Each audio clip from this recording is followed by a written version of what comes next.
Hello dear students, welcome back to my channel physics SPSC. Electrostatics का एक question.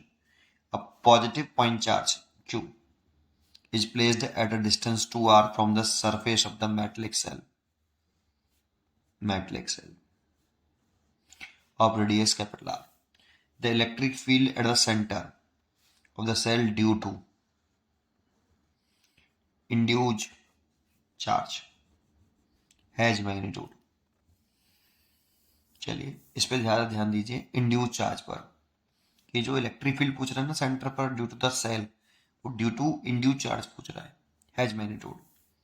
ठीक है, देखो सेंटर का जो इलेक्ट्रिक फील्ड होगा वो दो कारणों से होगा, एक तो ड्यू टू इंड्यूस चार्ज और ड्यू टू पॉइंट चार्ज।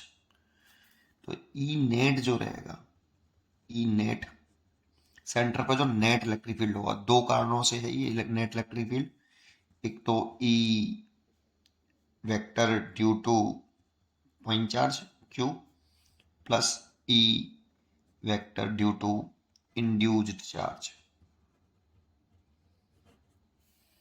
लेकिन जो नेट इलेक्ट्रिक फील्ड है ना, देखो इस पे कोई चार्ज है नहीं, सेल पे मेटलिक सेल पे कोई चार्ज नहीं है, और ये चार्ज इस सेल के बाहर है और सेल मेटलिक है। आपने एक वर्ड पढ़ा हुआ इलेक्ट्रोस्टैटिक शील्डिंग, कि मेटलिक सेल के इनसाइड कोई एक्सटर्नल अगर चार्ज बाहर रखा है, एक्सटर्नल चार्ज, ये एक्सटर्नल चार्ज हो गया, बाहर ही रखा है आउटसाइड, इसका कोई इफेक्ट नहीं होता कहाँ, सेल के अंदर।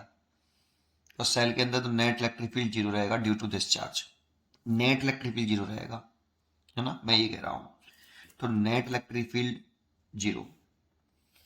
अब ये जो नेट इलेक्ट्रिक फील्ड था वो दो कारणों से था, दो रीजन से था, एक तो पॉइंट चार्ज की वजह से और एक इंड्यूस चार्ज की वजह से। तो E vector due to point charge plus E vector induce charge. तो अब इसको इधर ले आए, तो E induced vector equal to minus का E vector due to point charge Q. Minus sign indicate कर रहा है कि जो पॉइंट चार्ज का इलेक्ट्रिक फील्ड की डायरेक्शन है और इंड्यूस चार्ज की जो इलेक्ट्रिक फील्ड की डायरेक्शन होगी वो एक दूसरे के अपोजिट होगी। तो इस जगह पर अगर मैं डायरेक्शन दिखाऊं तो पॉइंट चार्ज की तो लाइन जोनिंग के लॉन्ग ऐसे दिखाते हैं, ये तो ई वेक्टर हो गया ड्यू टू पॉइंट चार्ज। अब इसके जस्ट देखो ये रिजल्ट जो दिखाई दे रहा है, इसके जस्ट अपोजिट दिखाना चाहिए मेरे को, इधर की तरफ ई इंड्यूस्ड। और ये दोनों के मैग्नीट्यूड कैसे होंगे, डायरेक्शन अपोजिट है और मैग्नीट्यूड ई इंड्यूस्ड चार्ज का जो मैग्नीट्यूड है वो ई ड्यू टू पॉइंट चार्ज के मैग्नीट्यूड के बराबर होगा, क्योंकि ई वेक्टर इंड्यूस्ड का मैग्नीट्यूड लें और माइनस का ई ड्यू टू पॉइंट चार्ज इसका मैग्नीट्यूड लें, तो वो ये आ जाएगा। तो इंड्यूस चार्ज का अगर मेरे को इलेक्ट्रिक फील्ड का मैग्नीट्यूड चाहिए तो वो ड्यू टू पॉइंट चार्ज का मैग्नीट्यूड निकाल लो। तो इस चार्ज के सेंटर ऊपर पॉइंट चार्ज का मैग्नीट्यूड निकाल लेते हैं, और पॉइंट चार्ज का फॉर्मूला होता है कि अगर ये कोई चार्ज है, इससे आर दूरी पर हमें इलेक्ट्रिक फील्ड इंटेंसिटी कैलकुलेट करनी है मैग्नीट्यूड, तो के क्यू ओवर आर का स्क्वायर। तो के क्यू तो हो गया क्यू, और आर इसकी इस वाले चार्ज की वजह से सेंटर पर निकालना है, तो आर जो हो गया ये वाला, ये 3r हो गया बेटा, तो 3r का स्क्वायर, और k की वैल्यू होती है 1/4πε0, तो q ओवर 9r का स्क्वायर। ये देखो ये E इंड्यूस्ड आ गया, इंड्यूस चार्ज की वजह से जो इलेक्ट्रिक फील्ड आया वो इतना आया।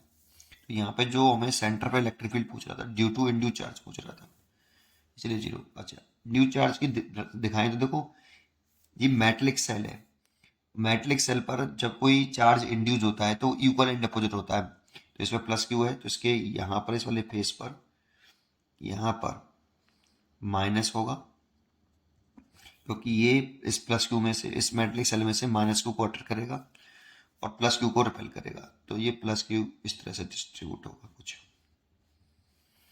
ये आपका प्लस क्यू चार्ज होगा। तो ये इंड्यूज चार्जेस हो गए। इन दोनों की वजह से जो नेट इलेक्ट्रिक फील्ड है वो हमसे पूछा जा रहा था यहाँ पे। तो दोनों का नेट इलेक्ट्रिक फील्ड तो कितना आएगा बेटा, यहाँ पे 0 होगा, है ना। ऐसे समझ लो इसको।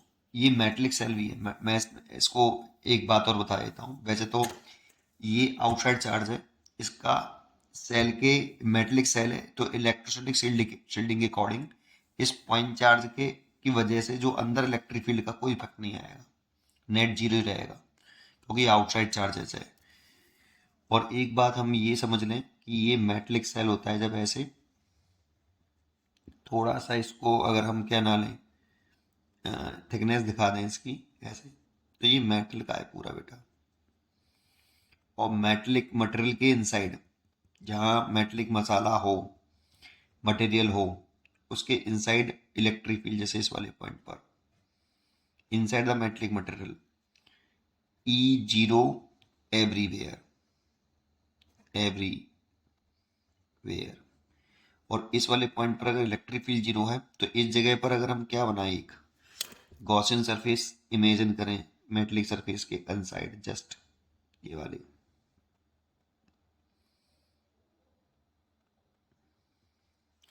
This is the Gaussian surface. तो electric flux passing through the Gaussian surface is 0। क्यों? क्योंकि E0 एवरीवेयर इस जगह पर, तो phi is equal to E vector dot D A vector. तो इस वाली गॉसियन सरफेस से जो इलेक्ट्रिक फ्लक्स होगा वो 0, क्योंकि इलेक्ट्रिक फील्ड एवरीवेयर 0। और कॉस्ट लॉ लगा दें इसमें, तो 1/ε0 Q inside total charge equal to 0। तो इसलिए Q इनसाइड टोटल चार्ज 0।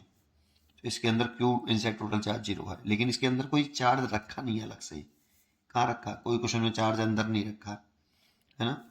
इसीलिए अगर कोई इनसाइड टोटल चार्ज अगर 0 है तो इस जगह पर अगर हम सेंटर पर इलेक्ट्रिक फील्ड निकालेंगे ड्यू टू ऐसे यहाँ पे गॉसियन सरफेस बना के, तो इसके इनसाइड 0 होने की वजह से जो इलेक्ट्रिक फील्ड आएगा सेंटर पर वो 0 आएगा नेट। ठीक है, चलिए। तो मैं उम्मीद करता हूँ कि आपको ये क्वेश्चन जरूर समझ में आया होगा। वैसे इसकी कोई ज़रूरत नहीं थी, ये सीधा सीधा ऐसे होना चाहिए था। पढ़ते रहिए और खुश रहिए। Thank you.